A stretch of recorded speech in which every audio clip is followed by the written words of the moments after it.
Hello, my name is Sidra. Hello, my name is Sophie. And welcome to the Unnamed Podcast. Which is our secret little side quest. This is episode 4, and we'll be discussing the case of Katherine Knight. Hello, tis me, Maliha. Hello, and tis me, Valentina. We have very special guests with us today. Yeah, who introduced our podcast because why not? Yeah. So the reason we chose the Katherine Knight case was mainly because everyone else thought it'd be nice to talk about a case that we all don't know, and I thought it was short. I was severely wrong. Honestly, guys. Honesty is the best policy. Yeah. Trigger warning. It has abuse, cannibalism, and murder. Mentions. Yeah. So this story starts out in Australia. The place where it all began was February 28, 2000. Allegedly, she claimed that she didn't really remember her crime, but her crime was way more severe than you think it is. Her motive was most likely revenge, or it was because she was sadistic. I think it was the second. Katherine was taught from a young age from her mom and her father's relationship that you don't really think about the other's feelings. She was taught that it's aggressive and abuse is normal, you know? Her father he drank a lot. He was alcoholic. And the thing is, Katherine allegedly claims that she was abused by her family members and her father didn't do anything to her until the age of 11. They had moved to Aberdeen, where she would act out a lot. She would injure a lot of people. She would bully teachers and people younger than her. She left school at the age of 15 and somehow avoided learning how to read and write. So she doesn't have that well of writing skills or reading. She took a job in a slaughterhouse because she didn't know how to read and write, and she didn't have her whole high school degree.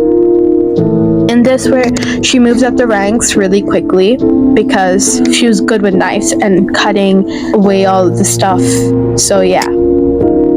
Okay, so what Sidra just said was the early life of Katherine Knight, and now we're getting into her middle life. When Katherine married someone named David. Katherine's mom went up to David and said that Katherine was insane and that if he ever cheated on her or did something that she didn't like, she would try and injure her or even kill him.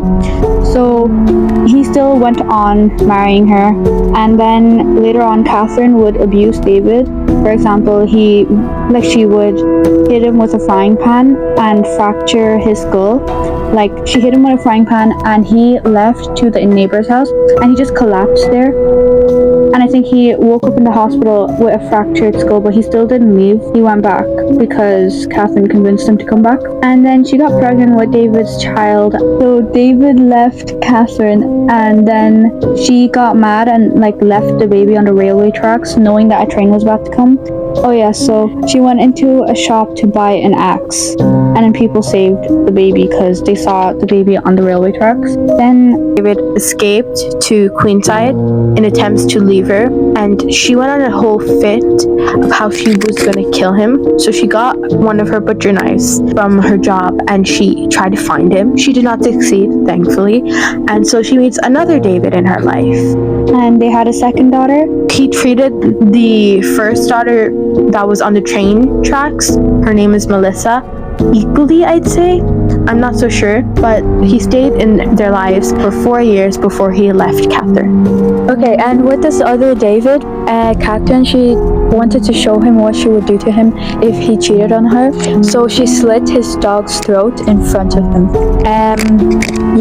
One day, they were in a really heated argument where David got stabbed with scissors. So David had left previously and he went to an old apartment that he still happened to be paying rent for because he got into fights with Katherine a lot.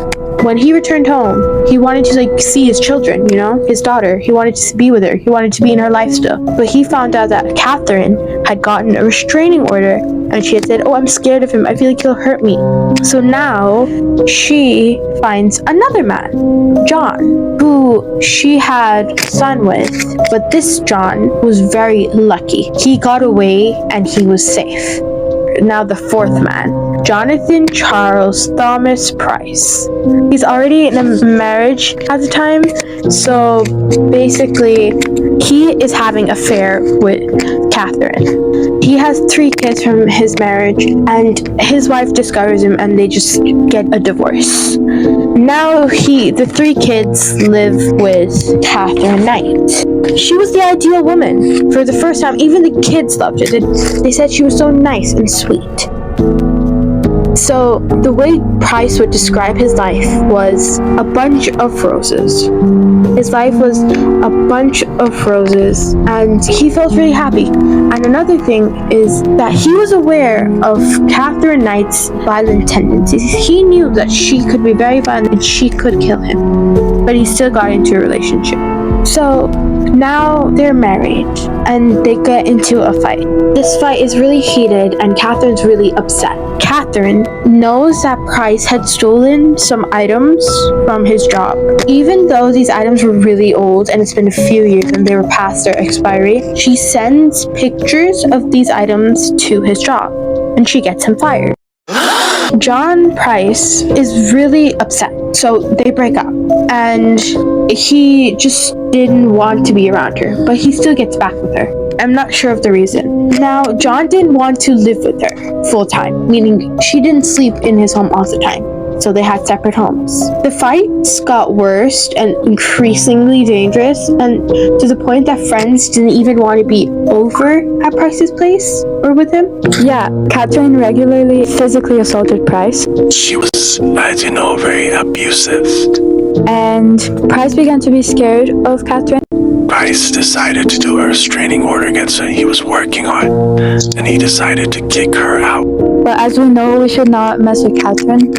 After he kicked her out, he told his co-workers, if I don't show up tomorrow, it's probably because my wife kicked me.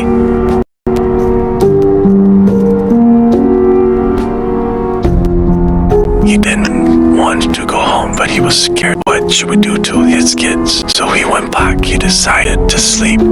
Katherine was home. He didn't notice, but she decided to send the 2 kids off to a sleepover. And she woke him up and they spent some time together, which afterwards he went back to sleep when she stabbed him, which woke him up. He tried running to the door, but due to blood loss, he fainted. She caught him and stabbed him 37 times, and then he was unconscious or dead.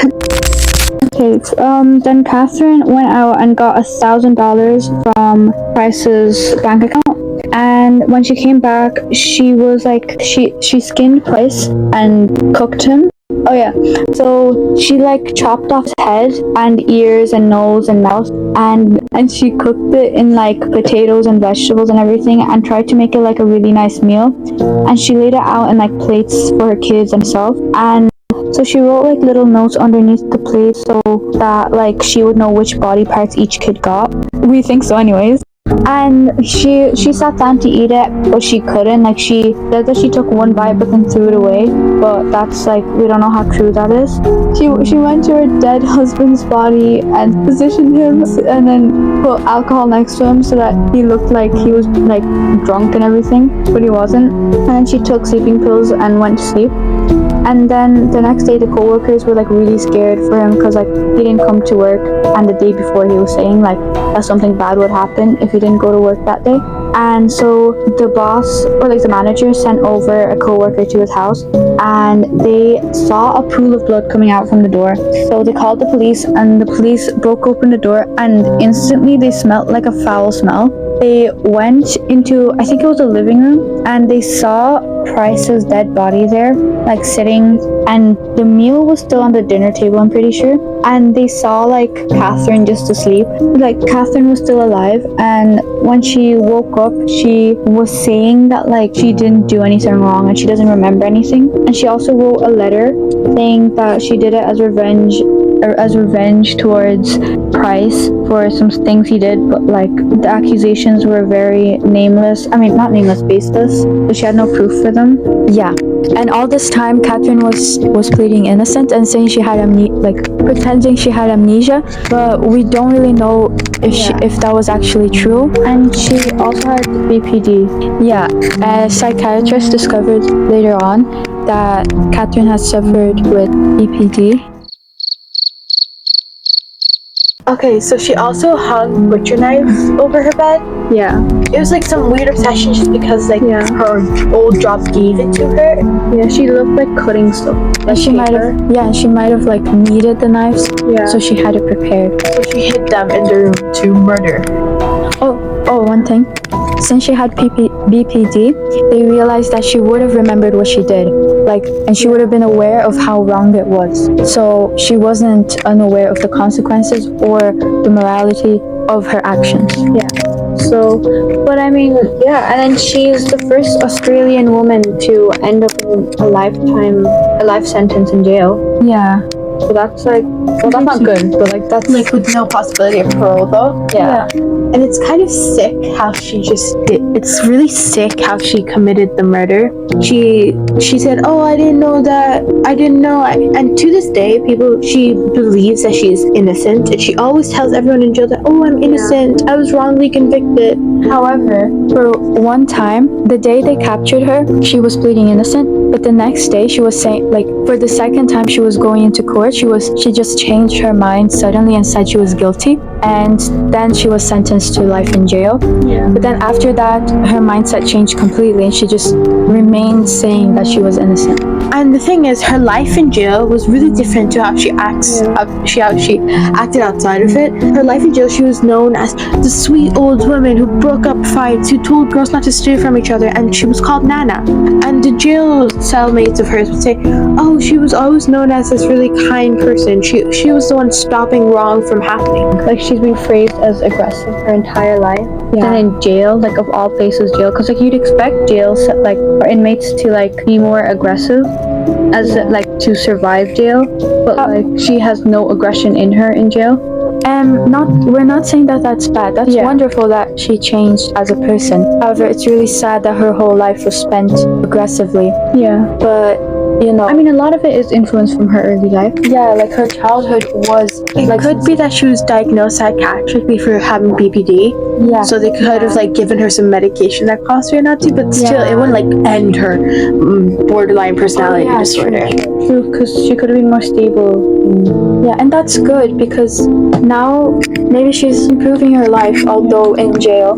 Crazy, because like so much murderers are like have untreated mental disorders, which is crazy how your brain can do that. Most are sociopaths or schizophrenic, maybe. Psychotic. Like they always have like some mental illness wrong with them. It's not like they're wrong generally, it's just their brain isn't wired like everyone else. And some people don't even feel that what they're doing is bad. However, Catherine, she did know what she was doing was wrong, and she still did it. I mean, you could tell that she could feel because she didn't eat like her husband. Yeah, she felt disgusted. She might have been a murderer, but not a cannibalist. Yeah, but she wanted to feed her children. Yeah, which is crazy because you wouldn't like just cook your husband if you weren't gonna eat your husband. Okay, that sounds wrong. Like, you know what I'm trying to say. Yeah, so... Oh, I'm sorry. Anyway, no, I was just saying how it's kind of really messed up how she wanted Price's children to eat it. Like, it was really sick. Yeah, it's just sad. May his soul rest in peace. Yeah. So, thank you for listening, guys. Although this was a very... Oh, yeah, fun fact! Hurry up! Okay, so eels... Fun fact. Okay, fun fact for this episode. Eels are usually known as not having reproductive systems or like organs, but they actually do, but it's normally at the end of their life when it's time to reproduce, which is like there's this theory where eels come from the Bermuda Triangle because they all go in that direction at some point and they don't have like reproductive systems, but they do at the end of their life. So if you hear that theory, it's not true. Yeah, so that's an odd fact for an odd episode. Wow. Yeah, so It's kind of sick. yeah, thank you guys for listening. Although this episode was very uncomfortable, so Yeah. it's just It might keep you up at night. Just if you stay up at night, just know she's been rightfully dealt with in jail. Thank you for listening, guys. Bye. What else is done? Gotta go, Hippo. Did I say that last time? No. Yeah. No. Oh wait, no. I think See you later, alligator. say gotta go, Hippo. Got time to go. Time to escape, parakeet. Time to flee, parakeet. Bye, guys.